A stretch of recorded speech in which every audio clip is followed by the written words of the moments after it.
અમદાવાદના ધોળકામાં 20 દિવસ બાદ પણ વરસાદી પાણીનો નિકાલ નથી થયો।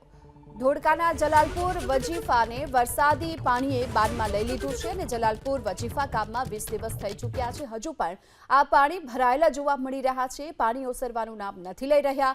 ગામના મુખ્ય દ્વાર અને માર્ગો હજુ પણ ઘૂંટણસમા પાણીમાં ગળાડૂબ જોવા મળી રહ્યા છે અને 20 દિવસથી પાણીનો નિકાલ ન થતા ગ્રામજનો મુશ્કેલીમાં મુકાઈ ચૂક્યા છે। અનેક રજૂઆતો કરી ચૂક્યા છે ગ્રામજનો, પરંતુ છતાં પણ હજુ સુધી આ સમસ્યાનો ઉકેલ નથી આવી રહ્યો।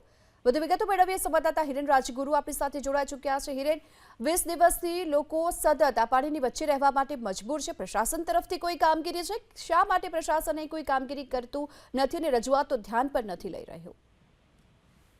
સ્થાનિકો સાથે વાત થઈ એ પ્રમાણે પહેલા તેઓને આવી સમસ્યા નથી નડતી। વર્ષો પહેલા જે વરસાદી પાણી આવતું હતું એનો નિકાલ થઈ જતો, પરંતુ છેલ્લા 4-5 વર્ષથી તેમને આ પાણીના નિકાલના રસ્તા બંધ થઈ ગયા છે, જેના કારણે